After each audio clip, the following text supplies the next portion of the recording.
Are you ready to turn your best ideas into a thriving online business? Introducing Shopify, your no excuses business partner. You might not realize, but our podcast, More Than Mammies, it's a business. And we started it, of course, to talk about maternity, not to become an e-commerce expert. So yeah, we needed some help selling our merch and getting our store up and running. Woohoo! Another sale! Shopify is a commerce platform revolutionizing millions of businesses worldwide. No matter if you are a garage entrepreneur or a big business, Shopify is the only tool you need to start and grow your business without the struggle. With Shopify's single dashboard, you can manage orders, shipping, and payments from anywhere, giving you the insights you need wherever you are. Sign up for $1 per month trial period at shopify.com/Sonoro, all lowercase. Go to shopify.com/Sonoro to take your business to the next level today. Shopify.com/Sonoro.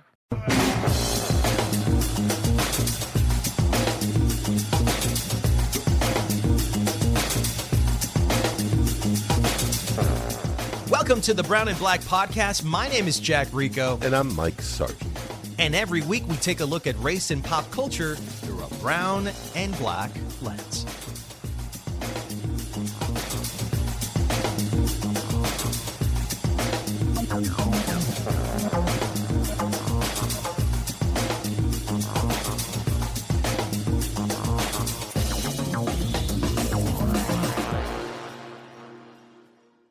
Today, we are interviewing someone who was a joy to interview. His name is Erick Galindo, and he has a brand new podcast out called Mike Chalino. And what's interesting about it, it's the number one podcast in Mexico right now. And it's about this, well, we'll get into it, but it's about I guess what you'd call an iconic, almost folk hero in Mexican culture. It's Tupac, man. It's Tupac, it's the exactly. It's Tupac, the Mexican dude. Tupac. That's exactly what it is. It's a fascinating story. I highly recommend listening to it because it's just very, very interesting because it says so much about the times. It says so much about the culture.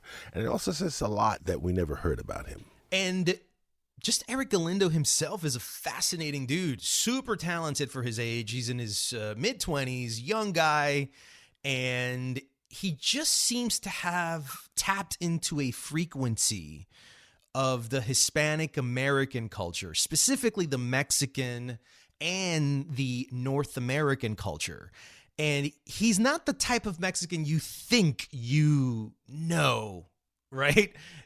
He really breaks a lot of stereotypes that Hollywood has created, that American media has created. And I think that's one of the things that makes him a very interesting creator for our generation right now. Yes, and I love the fact that he calls himself a hood nerd.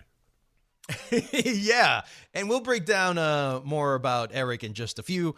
But Mike, you had a very busy weekend. Tell us about it. Well, I did have a busy weekend. So I was out in L.A., which I haven't really been on a plane in quite some time, for the CCA Awards, which is the Critics' Choice Awards. And, you know, you and I are both members of the Critics' Choice Association. This is probably just below the Golden Globes and maybe two below the Oscars is the Critics' Choice Awards. Everybody comes. There's not an A-list star that wouldn't come.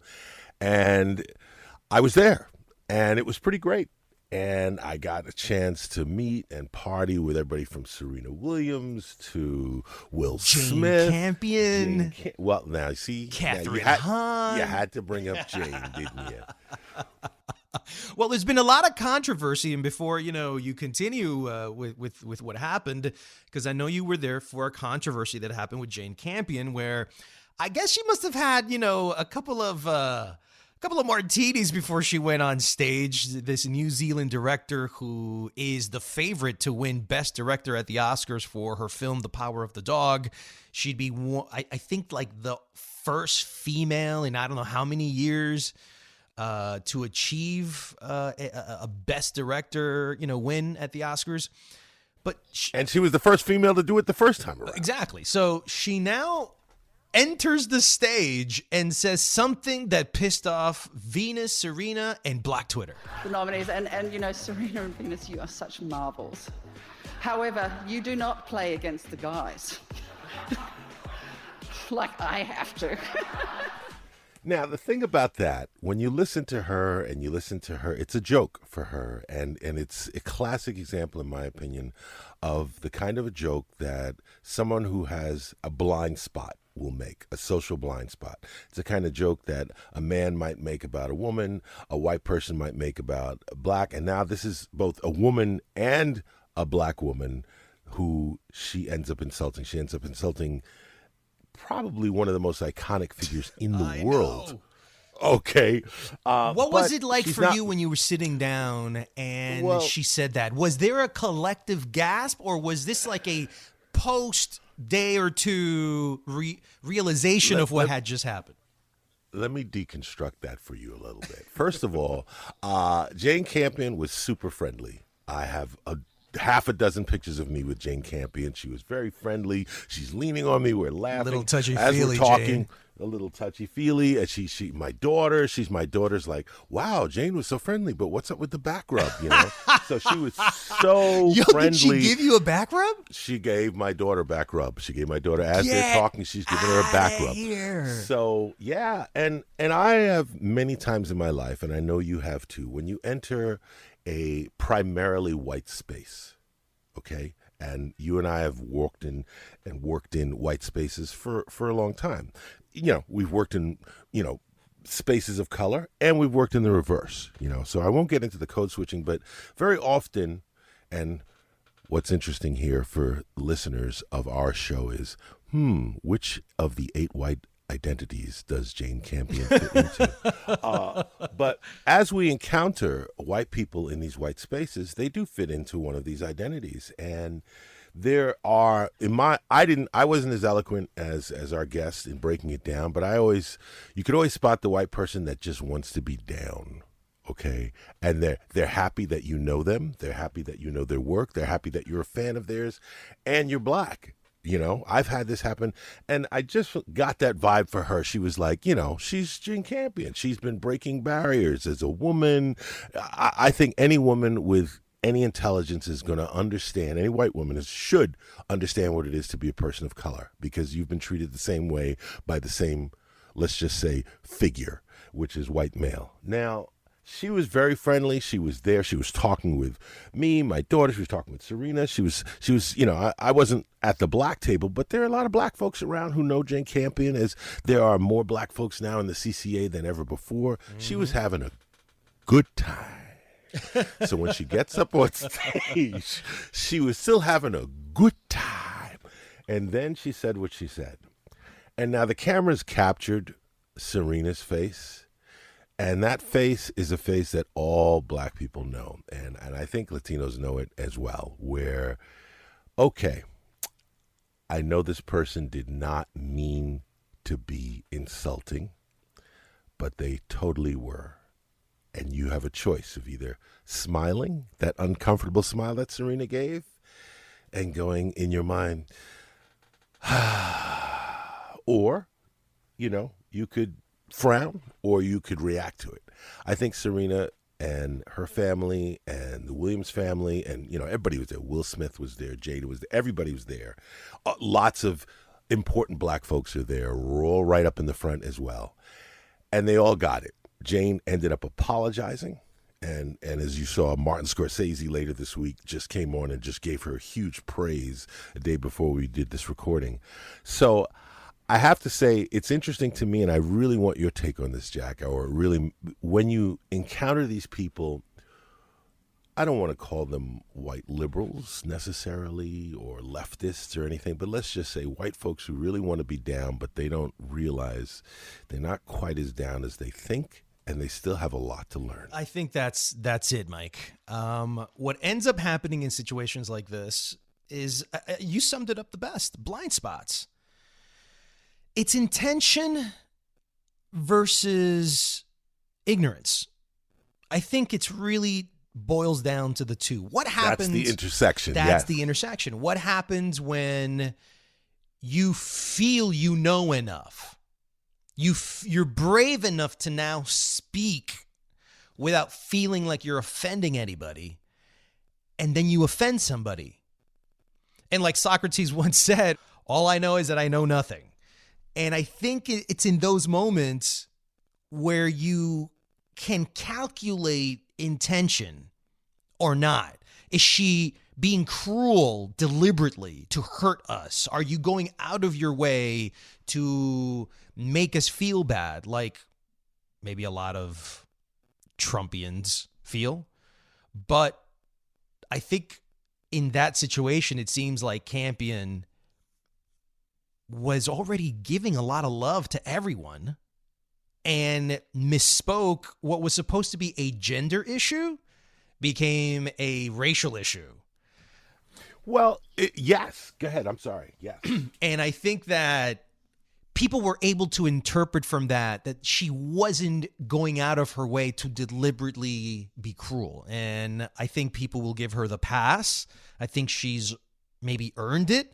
And as a woman who is on her way to make history at the Oscars again, do you derail that? You know, that's more of a question for you. Like, you as an African-American man who heard that and who knows that she has a lot to learn still at her age, man, still having to learn. Do you derail that? Well, you understand, it's an interesting question you ask, and it maybe brings up actually a larger issue that I hadn't considered, which is, okay, how much and how often and under what criteria do you give somebody a pass for their ignorance, for their thing? Like, you know, a lot of people said her apology fell flat. A lot of people, if you just put in Jane Campion, Serena Williams, you'll see tons and tons of articles that are people opinioning on what she said and why she said it, how it happened, what it represents, what it says about white feminism. Because let's face it, she's a white feminist. She's a woman in an industry that was, at the time she won, is what, maybe 2% of women were directors. And then it jumped from 4.5 in 2018 to like 10.2 in 2019. It's still a tiny percentage of, you know, the amount of women who have the position to actually direct a film. Now, for her to say what she said doesn't acknowledge that there are all the other fields, specifically tennis, which are dominated by men, and what it is to be, even if you're not playing against a man, it's still, the media is male, the outlets are male, the money that's coming to you is still coming from, you know, to not acknowledge that. And then to even dismiss not only her womanhood and what she's come up against in terms of male, but her blackness, and not acknowledge it's such a privileged view of the world that, look, I have it so hard. You know, it's like Kim Kardashian saying, get your fucking ass up and work. It's like, are you kidding? Seriously? Is that really? Are you seriously? You know, and then what also reminded me of too is what you started to say about that comfortability. I thought of Joe Rogan and all the times he said the N-word. You see those clips, he's just casually saying it. He's like, yeah, you know, they call you an N-word. Hey, man, but wait a minute. I said it within context. So, you know, if Snoop Dogg says it and I'm just repeating Snoop Dogg, then yeah, I can say it anytime I want to, Mike. Well, now, you see, and what that brings up for me is the basic, this is a question that white people literally still ask. Why is it okay for black people to call themselves the N-word, and white people can't say it? Why is that? The fact that this is EQ, man. This question is social still get EQ. asked. Yes, social EQ. I agree. I thought you could say social IQ, but yes, they still don't get it. And I think that the question is, like you said, like, do you just let it go? Like, do you let Joe Rogan slide? Do you let Robert Downey Jr. do blackface and let it slide? Well, yeah, you give Robert Downey Jr. because the context, he was making a joke about the industry. Ben Stiller was creating a character that did blackface. So at what point does any of them get some slack? Yes, he was. We're all slided that one under the rug, brother, because we like them. Again. Because of charm, because come on. I let Clint Eastwood got slack. Yeah, well, he's taking a beating. What about Mel Gibson? But Ben, He did, but then he's back. Okay, well that's fine. You know, it's redemption, and we love a redemptive story. Look, we don't hate these guys. We love them first, and we find out that they're not perfect, and we want to melt them into magma. And then once again, we want to have the control to allow them to come back and be loved again. But remember, we're in control. We can take you down, Mel. So I think we like to play this game in America with our public heroes. You know, they can't always be great and beloved forever. True, but you know what? There is, and this is the other part, the last part of this conversation for me. There is an extreme double standard. We, as people, brown and black people, are always having to forgive and give white people a pass, okay? I don't know how many times, and I forget her name, Meghan McCain, how many times did she say some inflammatory shit, never get docked? Or suspended. Meanwhile, Whoopi says one thing that's incorrect. Its perception is zero. I mean, come on, let's face it. She used to date Ted Danson. Whoopi's not exactly against white people. Okay, okay, right. But she's going to call things out as she sees it, and it's always she's a constantly evolving person, in my opinion. Yet she was docked for 2 weeks. Yeah, and we know what's going on with that because the people in the back, guess what skin color they are? They're passing laws to make white kids not feel uncomfortable, yet we, as brown and black people, always have to forgive white people for making us feel uncomfortable. That's called systemic racism, institutionalized racism, to make sure that the law says that you can't teach gender and sexuality from kindergarten to third grade in Florida. You know, it's things of this nature, Mike, that pisses us off because hey, can you allow us Latinos, give us Latinos and blacks the power to create laws for white people? What would the world look like if we were the ones making the laws? Huh? You know what? We should do a show about that. Yeah, I'm with it. I'm with Mike, that's the show to do. That's the next show. HBO, if you're listening. Because here's what we are unable to do. We're not creating the laws. You know, they couldn't even, after what happened with all the protests around the world of how they killed George Floyd, they still couldn't pass the laws that they wanted to pass, but they were able to pass. Right, but if you're Asian and you're being hated against, those laws are made up in weeks. Don't even get me going. But now, so it's not you know that right. they can't do it. Is that right? Now, they don't want to do it for us, right? But now, what about the social laws? The social laws, the unwritten laws, the laws that are part of society that we either create and embrace or we don't.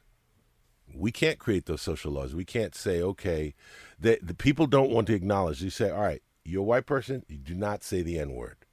They do not want to. Well, you can't curb those. So that's just going to have to be, you know, the will of that person. You either can be in the same space with them or remove yourself from that space because it makes you feel uncomfortable. But that's the world. And I think that give and take is what makes us us.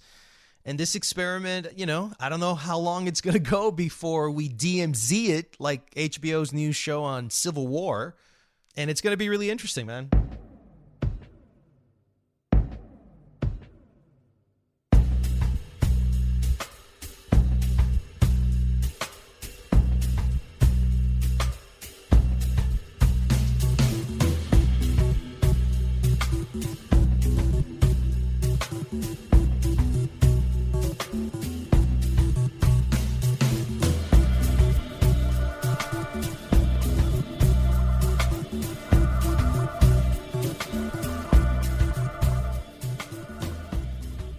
By the way, speaking of the CCAs, March 27th, the Academy Awards are coming back after their dismal ratings failure, a flop like it's never happened before in the history of the Academy, where they barely got into the 10 million mark, the double-digit mark, for the first time in a long time. Supposedly there's 1 billion viewers watching around the world. That might not be the case with the Academy Awards. But a lot of controversy, Mike, coming in. Spielberg, Lucas, an uproar because the Oscars have decided to drop 8 awards from the television live broadcast to do them off air. And the reason they're doing that is to speed up the show, to make it a little bit more entertaining and less of a slog. Everyone's always complained, Mike. Damn it, man, it's 4 hours. I can't deal with it. I need to go to sleep tomorrow. And what am I watching? I'm not being fully entertained, you know? Shave it down to 3. 3's too long, Mike. I don't know what people want, man. I really don't. I enjoy those 3 hours. It's once a damn year. And it's supposed to be the pinnacle of the film industry. Let's see. It's the one that you're supposed to tolerate intentionally. Have a stamina for this one particular night if you love film. If you don't watch, brother. I think people have not been watching. And I think that's a problem. And I think that the Oscars have lost an enormous amount of relevancy over the years. Enormous. And I think that's why nobody watches because, you know, let me ask you, what were the top 3 reasons you watch the Oscars every year? I watch the Oscars. Yes, professionally, I have to watch the Oscars because I invest so much time within the year to movies that I'm curious what the majority of the greatest committee in the history of film, right? The Academy Committee, what they think is the best movie. And I want to know if I'm right or I want to know if I'm wrong. On a personal level, I want to know what all the great cinema that's been created in the last year that I might have missed because I'm a cultured person, because I love culture, period. I love arts and culture. It's my identity. It's what I wake up to do. What's going on in the art world, film, music, television, popular culture in specific. That's what I love. And the intersection with race that we do here on the Brown and Black Show. So for me, what movie are people talking about that they consider prestige cinema, that they consider to be the best visual effects or the best writing of the year? What is something that can stimulate me, titillate me in a way that a story can? And so the insights of what the best filmmakers getting together to vote for the best films of this particular year, I find it really informative. And so I want to know more about it. And I'm also enthralled into the romance of cinema and how that shapes the way I view the world, how these stories that we see from different worlds and different languages, how these stories also connect us in a way that we need to be connected right now. And that, to me, is why I watch the Oscars, man. I think that you are unique in that you have a reason as somebody in the industry to watch this. The average person, I think that they watch it because of they get to see a bunch of celebrities that they don't, that they only get to see in movies. So you're seeing them in real life. And people are fascinated with celebrities. Fascinated with celebrities. I think B, because, you want to see, of course, what everybody says is the best. Okay, it's the best of the best. It's a contest. People like.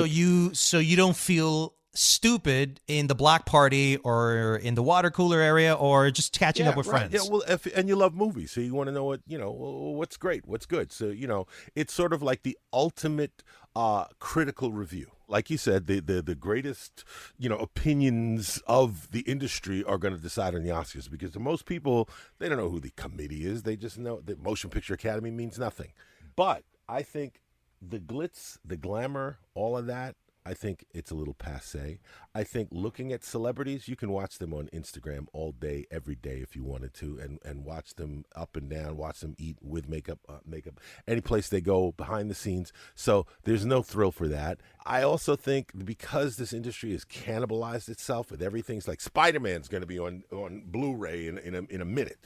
Everything that Batman, I shouldn't say. Spider-Man's been out. Batman's about to come out. They've already announced Batman. Batman's been in the theater for a month? Okay, so the windows are getting closer and closer. You've got date streaming, so you're not going to miss anything. And if you are, there's so much to choose from anyway.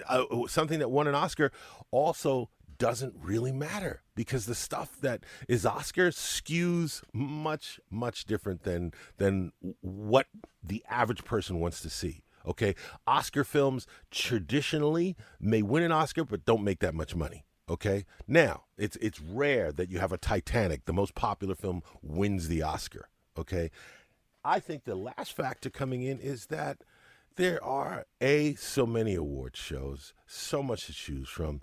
I think all those factors roll into a younger audience that really doesn't care. It doesn't Oscars. What does that even mean? Who cares? Who cares? That's some old school shit that doesn't mean a goddamn thing to me, because I'd much rather watch Euphoria anyway. It's not the length. I think it's the concept of the Oscars. I think the smartest thing they're doing is having this, everybody gets to vote, okay, for one category. But to me, the fact that they're going to have the best original score off camera, fuck you. I didn't watch the Oscars anyway, so go ahead. Well, the 8 awards that will not be televised this year are documentary short, film editing, makeup and hairstyling, original score, production design, animated short, live action short, and sound. These are the 8 categories, and let's just be honest. Let's just be frank and blunt with it. These are the ones that they feel don't stack up. These are the ones that they don't care about. Right? Best original score? Come on. These are the ones that they feel are disposable. I want to hear what John Williams says about right, that. but okay, fine. But you know what? It's not really known for music. It's known more for composition, as opposed to John Legend belting out a pop song. And John Legend knows it. This in particular has really upset the Steven Spielbergs of the world, who had said, look, I feel very strongly that this is perhaps the most collaborative medium in the world. All of us make movies together. We become a family where one craft is just as indispensable as the next. So who is this coming from? Who is pissed off that this is happening? Dude, the people who are actually on set, that understand that it takes a village to make a movie, and to actually have that movie be released on a big screen is a miracle. And they know that they did not do that by themselves. And so the Oscars are really not meant for the average person to watch. It's really supposed to be in a closed award show to celebrate the people who make movies. Not who watch them, but who make them. And that right there is why the Oscars exist. It's a narcissistic event to celebrate themselves. It's all about privilege, and it's all about power, and it's about love of cinema. And we've somehow tried to commercialize it in a different way, and that's why it's not working out, because it's not really meant for us. It's for those that want to be a part of that club. I 100,000% agree with you. And for me, I just got to say, a film, what is a film other than sound and images? Okay? So for editing, sound, and original score, I'm not even getting into makeup and production design, but for editing, film editing, sound, and original score to not be televised, you don't have a film without sound and music and editing. You don't have it. But they're looking at Joe in Alabama, and Joe in Alabama doesn't give two hoots about production design. You're right. Or the film editing. And Joe in Alabama's not going to watch anyway. Who's the film editor on this? Oh, it's Casey McGuire. Who? Damn it, man. Did I miss that? I think that's what they're pissed about. It is what they're pissed about, and in my opinion, it's a mistake to do that, because I think you hit it on the nail. This is for people who love movies, who love the behind the scenes, who make movies. That's who this is really for. That's who it started out for, and this is who it's really for. That's who's voting. It's people in the industry. They're only opening it up to the public. You got to rethink the Oscars for this to be open. And they do the same thing that I've seen films do. And you know what I'm talking about when I say this. You have a film that's really a thoughtful, interesting thriller, let's say, mild thriller. Not a lot of action, really good character piece. But those couple scenes of action is what they put in the trailer, okay? So that people think it's an action movie, because there's a larger audience for the thoughtful thriller than there is for the action movie. But then guess what happens? The people who went to see it thinking it's an action film, they hate it because it's not. It's a thinking. And the people who would have gone because they enjoyed the thoughtful thrillers. They didn't see it because they thought it was an action film, because they were going for that larger audience as opposed to the real audience that they should be catering to. It's really meant to be for a clique of people, not for everyone. And that's where we all screwed up.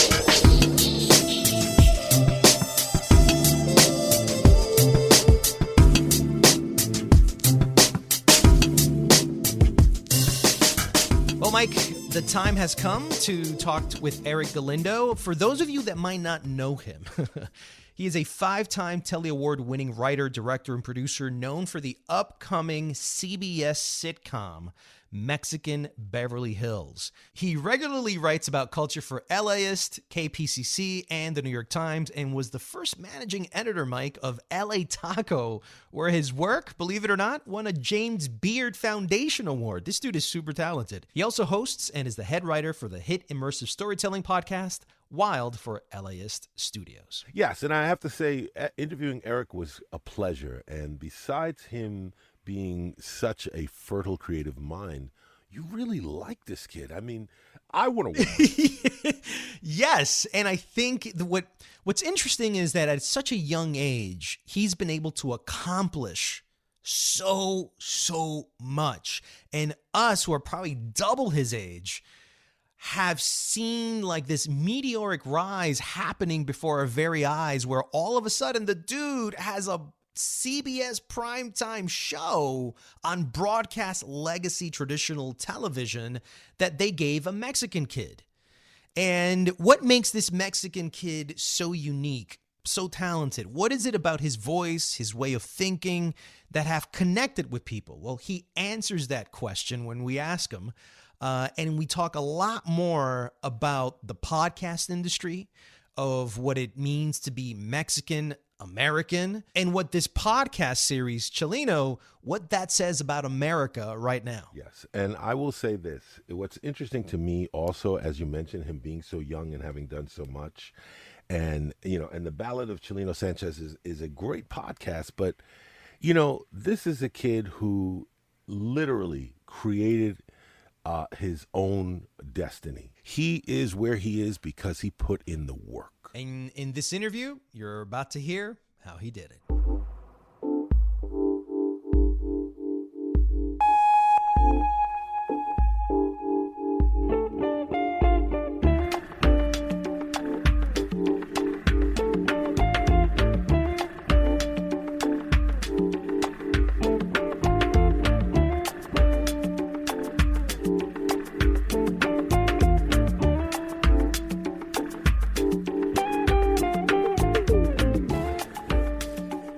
Our guest today is journalist Erick Galindo, who, along with Sonoro and Futuro Studios, have created a podcast called Idolo, the Ballad of Chalino Sánchez, which is an 8-episode podcast that examines 7 theories on why and who killed the king of Narco Corridos, Chalino Sánchez. And we got Erick with us today. Erick, thanks for being on the Brown and Black podcast. Thank you for having me.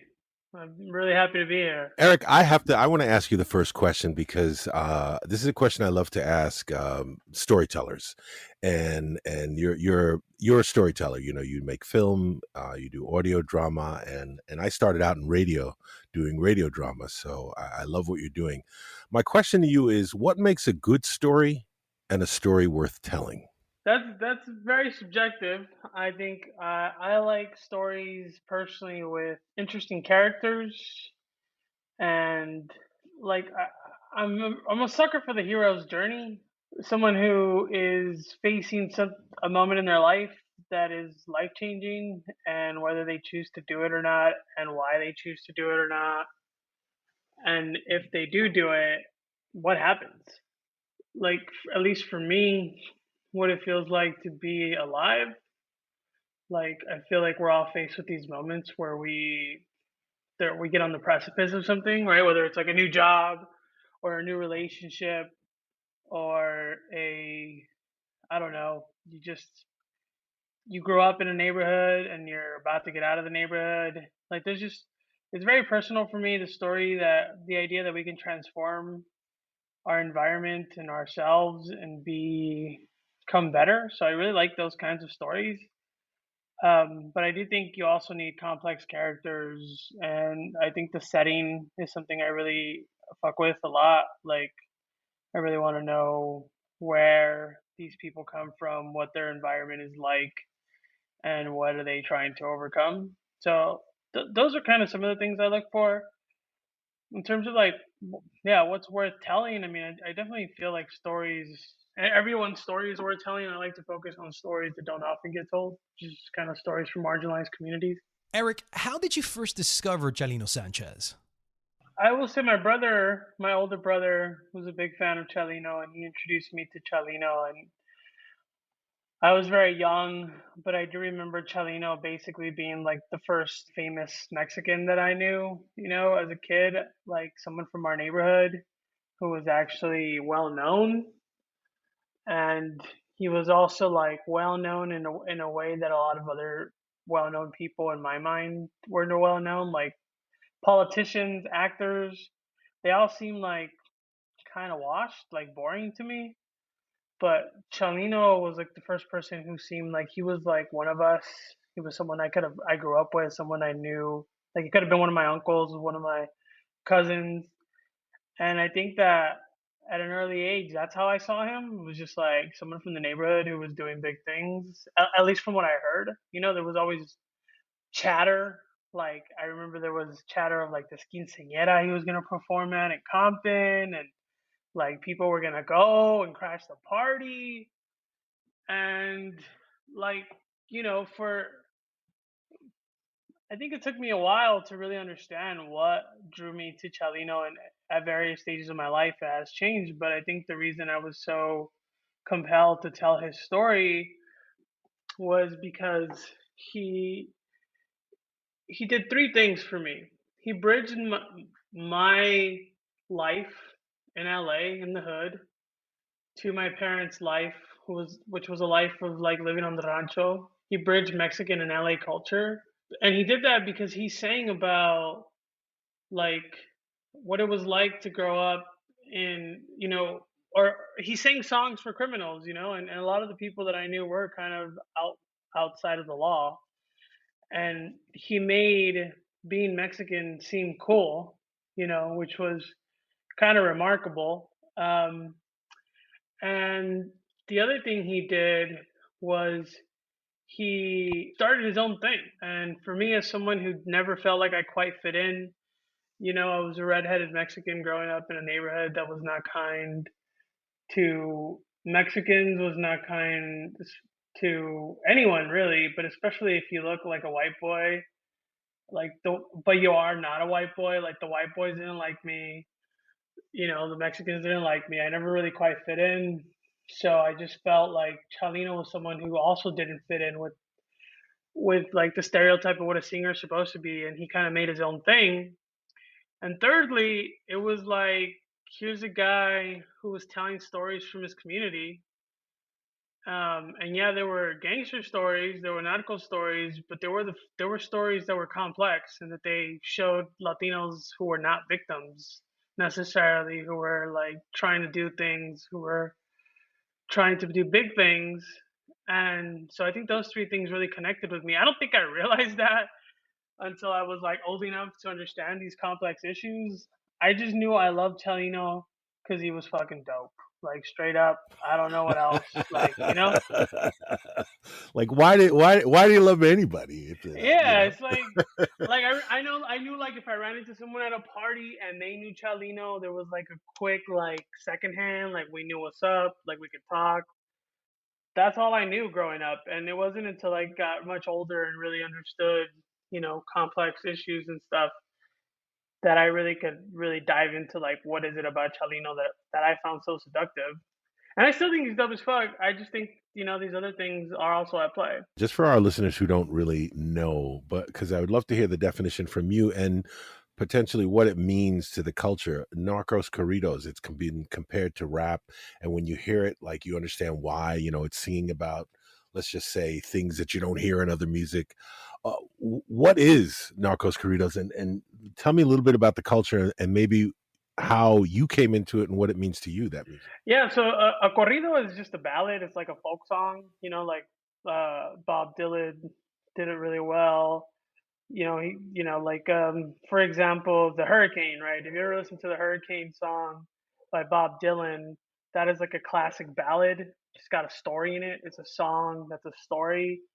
Narco Corridos is a specific subgenre where it tells these stories, but instead of focusing on like these these very heroic figures or giant figures, it's kind of focusing on people from the neighborhood. Some of them are, most of the time, they are like involved in the narco world, or maybe they weren't, but they got into a shootout with the narco. Stories like that. So it's basically, and it gets compared a lot to rap, but I think it gets really specifically compared to gangster rap, because I feel like gangster rap, when gangster rap came onto the scene, it did feel like they were telling like the real story of the streets. They were like reporters. And I think that is kind of how I felt about Narco Corridos. It was like, these were telling real stories. These are real people in these stories that are like getting into shootouts or trying to push weight or trying to make a living outside of the law. And a lot of what I saw growing up, I grew up in a neighborhood that was changing. It was mostly Black and Latino residents who were at war with each other. In the early 90s, Southeast Los Angeles was a war center because the Bloods and the Crips and the Essays were all battling over this territory. And what a lot of people may not realize is that like the Bloods and the Crips and the Essays, they still exist, but what they realized was they can make a lot more money if they stop fighting, and they can actually control crime. But when I was a kid, I remember fighting over shit I didn't understand, fighting over race, fighting over territory, fighting over what you were wearing, fighting over your colors. Like for me, it was an existence that had a lot of violence. So when I see somebody singing a song that gives dignity to a life of violence, I felt very seen. And I think that is kind of where the parallels exist, right? Like when NWA burst onto the scene, or Tupac or Biggie, or Snoop or Dre, like any of these guys, they're like singing about things that you relate to, and I think that is kind of where the parallels lie. It's not nearly the same musically. Like they both got drums and that's pretty much it, but like it's a very different musical style. But I think the comparison is more in the subject matter. How much time did you spend reporting and producing this podcast? Because I know that any type of series, especially one that's in English and Spanish, and that you're at the creative helm, it's not brief. It's a lot of work. So it's like interesting because like in a way I've been sort of reporting it my whole life. I started sort of seriously considering it as a story about 10 years ago, and I wasn't sure how I would tell the story, if it was going to be scripted, if it was going to be reported, if it was going to be like a news article. Well, one of the things I was checking out is like why no one had told the story. I think that was like the first step. Like I was like, I can't believe no one has touched this in a big way. And at the time there was a lot of reasons, people gave me those reasons. Those reasons had names. And then like in 2019, I had this idea of making a podcast, and I just happened to my business partner Patty Rodriguez, we were on Sin Miedo together. She was like, Marlon Bishop and Maria Hinaos are starting a production company. You should talk to them. And we had a conversation, and that is basically when we agreed to do the show. Eventually, we brought on a full team. It took a minute, because of me just doing this on my own. and trying to understand how we would tell the story. The interesting part about the reporting process is the reporting process can sometimes inform the way you decide to tell the story.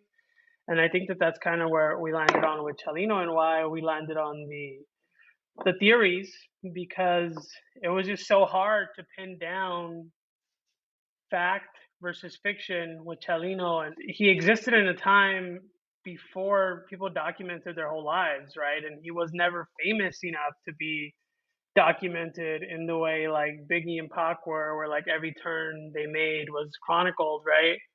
So it was kind of like, oh, who is this person really? And what is the best way to tell that story? And once we settled on that, we brought in Alex Mendoza to report on the Mexico side, and we got a fixer, and we went down to Sinaloa, and we also like to be frank, like we made some inquiries, and we're like, hey, is this a dangerous topic to touch? Because we're not going to send a reporter out there, to the narco capital of the world to start kicking beehive nests. Yeah, it'll And become a very different podcast. yeah, it's not. Yeah, and so we got assurances from people who are in that world that the nautical elements who would have been upset about it before, who had stopped the story from coming out, perhaps were no longer around or interested, and that it was fine, basically. And so we sent our reporter down to Mexico, and he started talking to people down there, and we started kind of disproving these theories, essentially, or trying to find which of these theories had the most, like, holds the most water, to quote Marissa Tomei. But like that is kind of where we were, and yeah, man, it was hard. I'm not gonna lie, it took us a long time, and we were literally finding things out minutes before publication. We had to make changes, and because it was just a lot of different people who were like, I heard you doing this podcast, I have something to say, kind of thing. Well, I'm also curious here, and again, I love the fact that we're getting to talk to you for a number of reasons. But it became within 2 weeks the number one podcast in Mexico. So I have to ask you, what was the most in this journey of, you say you could look at it as a life journey, or at least the last 3 to 4 years, but what would you say was the most challenging part, and what's been the most rewarding part so far? I think the most challenging part was really getting people to understand why I wanted to tell a nautical story.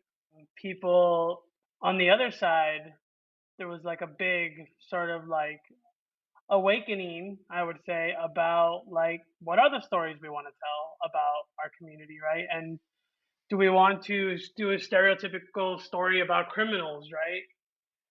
And for me, like, those are the types of questions white people never have to fucking answer. They never have to be like, yo, I'm not gonna tell a story about someone who defrauded Silicon Valley because it's gonna make all white people think all white people are criminals or whatever. Like, I don't care. And to me, it was like that was the challenging part. Was like, what you're telling me is that my story shouldn't be told because if I told my full story, it's gonna include Southeast LA. It's gonna include people and like friends of mine who got killed. It's going to include my cousins who've been killed or arrested. It's going to include so many people.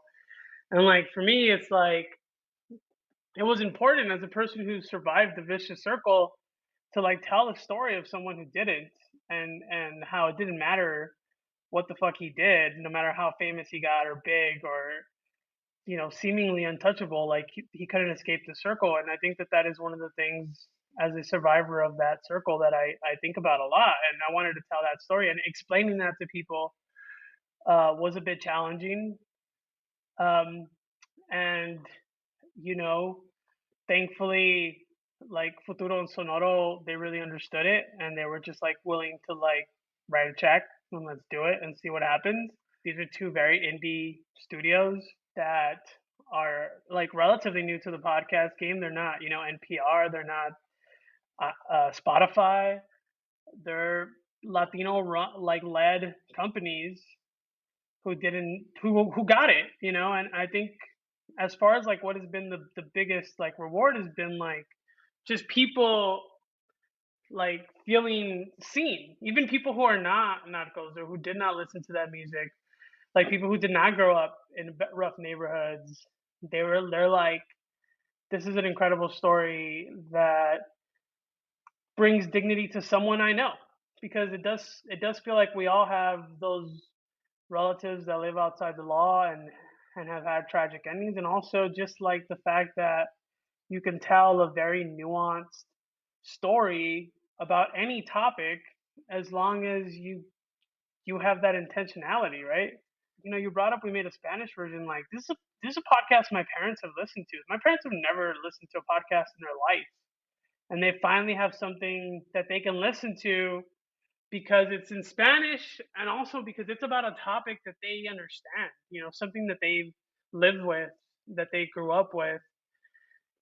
And so just to be able to like see how it spans cultures.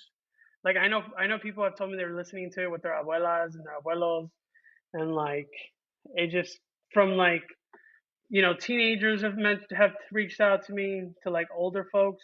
It's been incredible just to see that like it's such a specific story, man. Like honestly, it's like it's Chalino's story, but it's like my version of Chalino's story. And for people to be like, oh, I see myself in this story of this like hood nerd, and this like narco singer, like that's crazy, you know. That to me is very crazy. That from all walks of life, it's been crazy, man. I just want to make bangers, but I don't necessarily know if people are gonna think they're bangers, you know. I'm like, I'm gonna spit mad fire, and hopefully you like it. But if you don't, it's okay, because I had fun doing it. But whenever I see a reaction like this, I'm very, very humbled, you know. You now have a new show called Mexican Beverly Hills that just got picked up by CBS, and it's based on an article that you wrote in the New York Times. What is this moment for you like right now? I mean, you have a show on CBS. What I'm learning about TV is that it's really hard to get a show made, and it's even harder to keep it on the air. I think that I don't know, man. I don't know why people like me. I don't know why people like the stuff I do. I'm not trying. I swear to God, I'm not trying to get people to like me or to like my things. I'm just trying to be very authentic. And there's a lot of people, and they always ask me like, who do you do these stories for? And I do them like for me, because I wish these are the stories that were on the air that I got to see, that I had to as a kid. You know, there weren't a lot of options for me. I thought I would be dead, you know, by now. I think that the reason I thought that was because of the stuff I was seeing, and because not just on in my neighborhood, but also on TV, you know, and it goes like the news, it's what's on radio, it's everything. So like my approach has always been to go to these places that I felt like controlled the narrative for me as a kid, and try and change it, you know, and do it through like the New York Times, and through it at NPR, and do it at, you know, in podcasting, and do it on TV and film in whatever way I can, and try to tell the stories that I wish I would have seen. The fact that it's resonating with people, even like in boardrooms in like Hollywood, is fucking mind blowing. People like stories that feel universal, but also are very specific, and stuff that sounds new but feels like nostalgic. You know, I think that there is, you know, something to be said for the fact that like, you know, my DNA is like a petri dish, but it's easier for me, I think, to walk into these rooms because of the color of my skin. And I think that like sometimes honestly I feel like I don't know if I should even say this, but I feel like people really like like that I have street cred, but I don't look threatening, you know? Eric, I totally feel you. As a black guy who sounds like this, I can't tell you how many people I've had say, oh my God, you know, you're not a black guy. You're like a white guy in a black guy's body. Yeah, I mean, it's interesting. As a kid, it was real hard, and I think my dad had at some point have like my dad, he's actually, you know, he looks very stereotypically Mexican. He's actually, his dad was black, like, his dad was Afro Latino. Um, my dad he has a thick accent. He always had a chip on his shoulders about people who would assume he only spoke Spanish. Even though Spanish is like his preferred language, he would get really upset if people spoke to him in Spanish. Um, he would get racially profiled a lot. The cops would stop us all the time. They thought he was not my father, like he was kidnapping me, or like he was like the help. Um, he would get pulled over routinely, and then for me, like in school, it was hard. I didn't quite fit in with any of the groups, but as I've gotten older, like, and my dad gave me some advice, which is like, yo, one day the way you look is actually going to benefit you. I didn't know that as a kid. Like, I was too busy trying to survive like racial oppression to understand what it was and what privilege was, and like any sort of nuance to that shit. Like, to me, it was just like, we were very poor and we lived in a really bad neighborhood, and I got beat up a lot. When my dad gave me that speech, like, it really kind of stuck with me as I gotten older. Like, I do realize that I have a lot of privilege because of the way I look. That has afforded me the ability to do things that other people can't and walk into rooms other people can't. But the one thing I will say is, like, I take that privilege very seriously, and I walk into rooms and I leverage that shit as much as I can, you know. And when I was a kid, like, I'd leverage it in the way where, like, the homies let me drive the car, right? Like, put Eric in the front seat, right? Oh, here come the cops, send Eric to the front door. It was very practical, right? And it worked. And it worked. Yeah, yeah. Yeah, I mean, most of the time, like, did I catch beat downs by the police? Yeah, yeah, lots of times. But way less, way, like, probably more than your average white person, but way less than your average person of color. I think that gave me like a unique lens in which to view the world, in which to tell stories. But it has been, pretty cool. Like, as someone who is like grown now, like, I used to drive a Grand Marquis. If anybody knows what a Grand Marquis is, Grand Marquis is like a very hood ass boat of a car, and it's tinted windows. And I would get pulled over all the time, guns fucking drawn, until I lowered the window of my car. And then police would be like, "Oh, I'm sorry, sir. I'm sorry, sir." Anyone with melanin in their skin would have been fucked for sure. Yeah. But like that, I got to see all that, and I think now it's even more privileged, because now, like, uh, I'm becoming a little well known, so like people like recognize me. They give me free shit. It's really, really hard for me to take free shit especially from my own community, because I love them so much. But it's also really rude to say no, especially like if like black and brown people, they get really offended if you turn down favors and shit. So it's been like I feel even more privileged now than I even did before.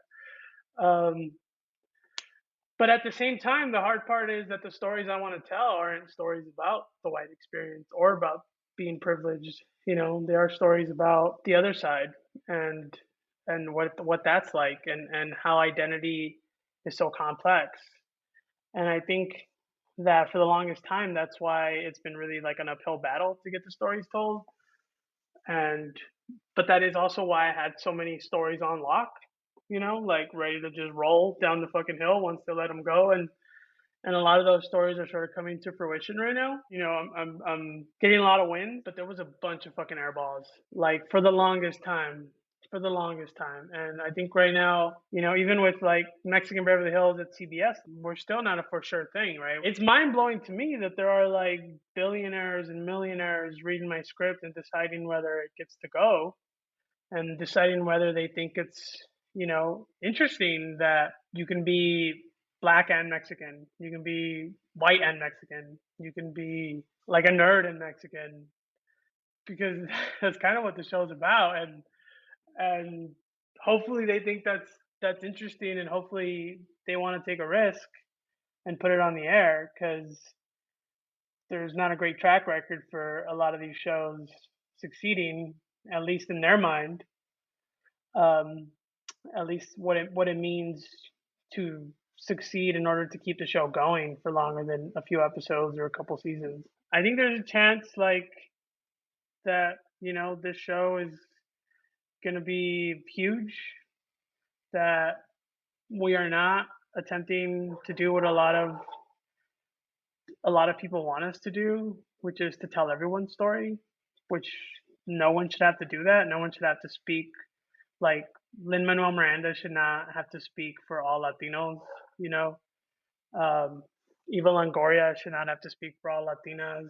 You know what I mean? Like, I think there are so many successful shows featuring Latinos, like Pose, right?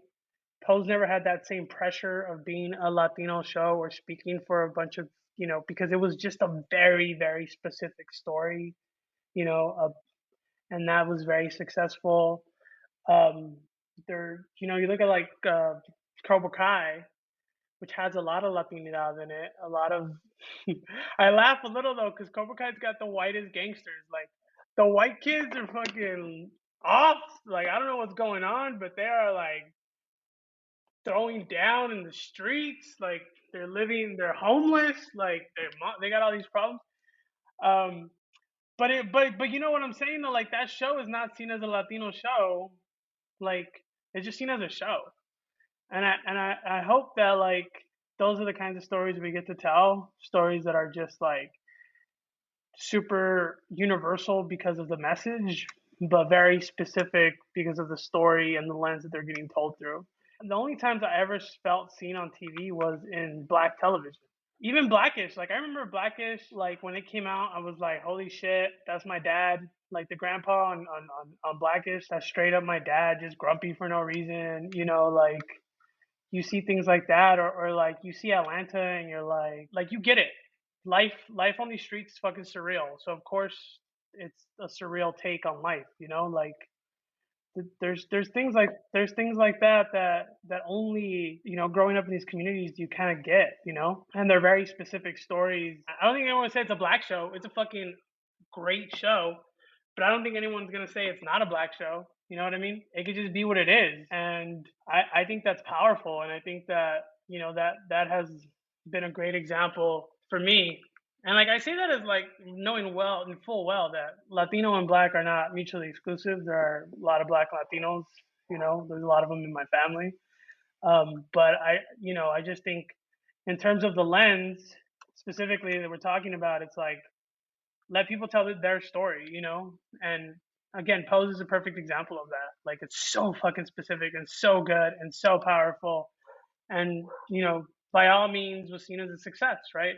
A critical acclaim, the number of people who watched it, like even Euphoria, right? Like, Euphoria's got so many diverse faces on there, and no one ever talks about that shit. They're all just like, what's up with the theater budget? And what's up with these kids? Are they okay? Like, because it's just good. I love everything you said about storytelling, about why we tell stories, everything you said about the kind of stories you tell, and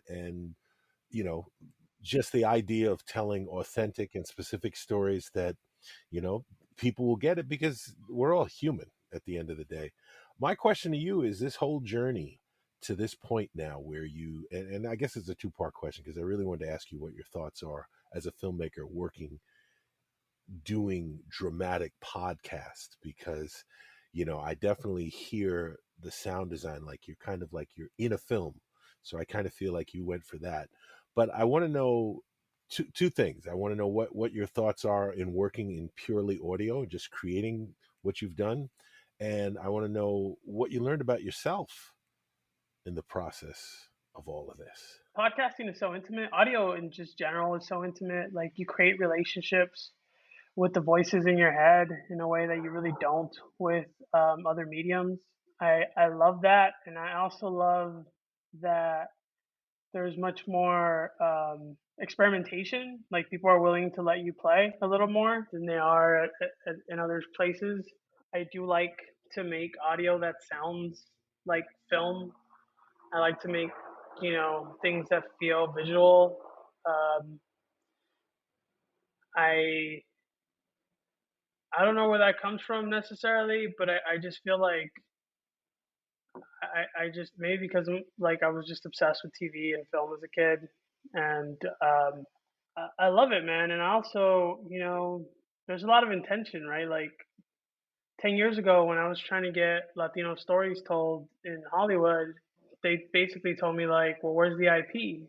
And I was like, "Bet, I'll be right back." I'm gonna go create a bunch of IP, and that is kind of what I've been doing. So when I make something, I want it to feel like a film because I think it's dope, but also because I think like, yo, people are listening. People who are like, I can't imagine a Latino movie, or I can't imagine, and they're like, oh shit, this is one in my head right now. And so I think that that is very intentional with the work that I do. Even when I write just essays, like I'm trying to be very visual. And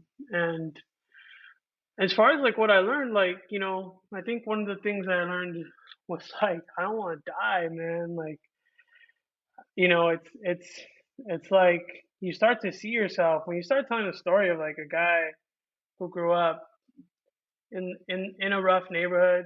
Sure, the narco capital of the world is like the roughest, maybe, but it's still just a rough neighborhood. And to see him sort of like try to escape that gangster shit and do it through storytelling and then get caught up in his past, like that thing hits me, man. That hit me hard. And a lot of it is like, well, what does that even mean, and why